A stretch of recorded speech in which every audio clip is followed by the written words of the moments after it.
صدام حسين الجمهورية. نحن في العراق عام 1979. الرئيس المعين حديثا دعا رفاقه في الحزب للاجتماع داخل قاعة مسرح محلية في بغداد اسمه صدام حسين. لم يمضي على توليه الرئاسة سوى أقل من أسبوع، لكنه بات يعتبر العراق ملكا له ويريد للجميع أن يعرف ذلك. كان شهر يوليو ودرجة الحرارة في الخارج تقترب من 40 مئوية. القاعة كانت حارة بشكل لا يحتمل. صعد صدام إلى المنصة ببطء، قلب بعض الأوراق ونظر في ملاحظاته. قبل لحظات من ظهوره صعد أحد رجاله إلى المسرح ليعلن اكتشاف مؤامرة فظيعة ضد الرئيس وضد العراق. أخبر الحضور أن مجموعة من كبار أعضاء الحزب تآمروا لإطاحة صدام حسين من السلطة، ثم قال إن جميع المتورطين في هذه المؤامرة موجودون في هذه القاعة الآن. ساد الصمت وجلس الجميع متجمدين في أماكنهم. لكن لفهم ما يحدث هنا لابد أن نعود خطوة إلى الوراء. فمنذ أواخر السبعينيات كانت السلطة في العراق تتحول تدريجيا من يد الرئيس الرسمي أحمد حسن البكر إلى يد نائبه الطموح صدام حسين. البكر كان كبيرا في السن، متعبا ويعاني من مشاكل صحية متراكمة، لكن المسألة لم تكن مجرد انتقال سلس. فصدام بدأ منذ سنوات بتصفية خصومه داخل الحزب والدولة بهدوء، وفرض نفسه كرجل الأمن والمخابرات، ونسج شبكة ولاء داخلية جعلت من البكر مجرد واجهة. في مطلع يوليو وفي نفس هذا العام أعلن البكر استقالته لأسباب صحية، لكن الحقيقة أنه كان يحضر لاتفاق مع سوريا لتوحيد الدولتين تحت حكم مشترك مع حافظ الأسد. صدام الذي كان يرى في هذا الاتفاق تهديدا مباشرا لسلطاته تحرك فورا وفرض الإقامة الجبرية على البكر، وجعله يكتب رسالة تنحي، ثم أعلن صدام رئيسا للجمهورية وأمينا عاما لحزب البعث والقائد العام للقوات المسلحة. وكان كل شيء يحدث في أسبوع واحد. لنعد الآن إلى قاعة الخلد. بعد الإعلان عن اكتشاف المؤامرة طلب صدام من أحد الرجال الصعود إلى المنصة. رجل طويل القامة نحيف وفي منتصف العمر بدأ يتقدم نحو المسرح، واسمه محي عبد الحسين، رجل نافذ وعضو في مجلس قيادة الثورة. لكنه منذ أيام ارتكب خطأ عندما عارض صدام في اجتماع مغلق للحزب. وقف خلف الميكروفون وبدأ باعترافه ببطء. اعترف برغبته في إسقاط صدام حسين. في هذه الأثناء جلس صدام خلف طاولة طويلة مملوءة بالميكروفونات وأشعل سيجارا كوبيا ثخينا.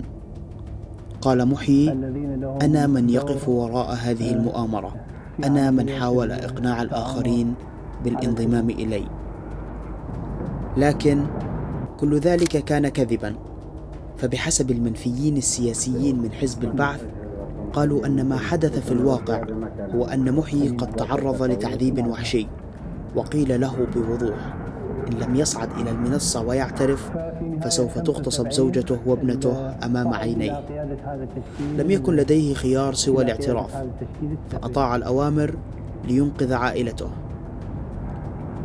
كذب محي بشأن تورطه وزج برفاقه في الاعتراف، وخلال الاجتماع تتابعت الاعترافات، وكان المشهد كله مسرحية دموية أعدها صدام مسبقا. والغريب أن معظم من اتهموا كانوا من المقربين لصدام نفسه، رجال أمضوا سنوات في النضال الحزبي إلى جانبه.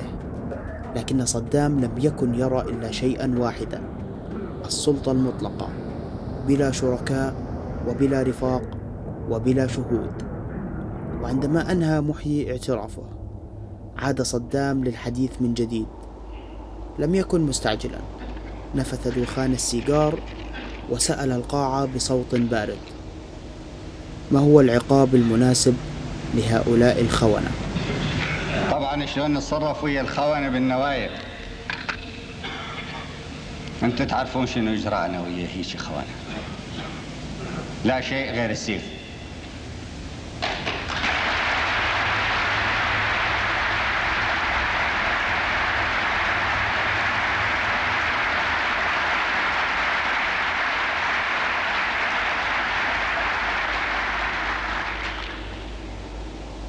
ثم أصدر صدام تعليماته الواضحة: عندما أقرأ اسمك قف، ردد شعار الحزب وغادر القاعة. اللي راح اقرا اسمه يقوم يردد الشعار ويلحق ربعه. كان كل شخص ينادى يقف، يردد الشعار، ثم يقاد إلى خارج القاعة. محمد مناف الياسين. معظمهم أطاع صاغرا، لكن أحدهم وقد بدا مرتبكا قال عند مناداته: أنا لم أفعل شيئا. لم يجبه صدام، بل أعاد القول بهدوء: عندما أقرأ اسمك قف، ردد شعار الحزب وغادر القاعة. استمر صدام حتى قرأ 68 اسما، ثم ابتسم وشكر من تبقى في القاعة على ولائهم. وقف الجميع وصفقوا بجنون، بعضهم بكى من شدة التوتر والارتياح، حتى صدام نفسه ذرف دمعة على المنصة.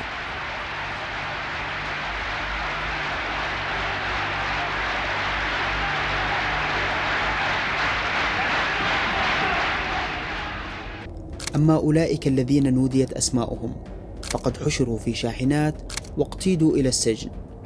في الأيام التالية أجريت 68 محاكمة، وصدر حكم بالإعدام على 22 رجلا، من بينهم 5 من أعضاء مجلس قيادة الثورة. صدام كلف عددا من أعضاء حزب البعث ليسوا بالجلادين المحترفين ليقوموا بتنفيذ عمليات الإعدام.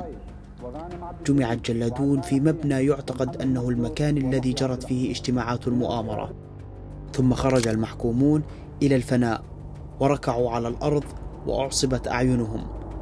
سلم كل جلاد سلاحا وحددوا له من سيقتل. بينما كانوا يستعدون لقتل رفاقهم السابقين بدت أصوات حشود تتجمع خارج المبنى. صدام أراد للعالم أن يرى ما يحدث للخونة، لكنه أيضا أراد أن يظهر إنجازه للجماهير رغبة منهم أو عنوة، فتم تنظيم مظاهرة ضخمة في نفس توقيت الإعدامات. آلاف العراقيين تجمعوا يهتفون باسم الرئيس الجديد ويرفعون أعلاما ولافتات تندد بالخونة. ثم واحدا تلو الآخر أطلق الرصاص على رفاق صدام القدامى. بعض الجلادين ارتبكوا وخافوا فأخطأوا الهدف واضطروا لإطلاق النار أكثر من مرة. كان مشهدا دمويا مرعبا للغاية، لكن صدام كان راضيا تماما، بداية ممتازة لمسيرته الرئاسية. هكذا فكر وهكذا نفذت أول أوامر الرئيس الجديد للعراق. ترى ما الذي قد يفعله بعد ذلك؟ 5 months ago, Saddam Hussein started this cruel war against Kuwait. Tonight, the battle has been joined.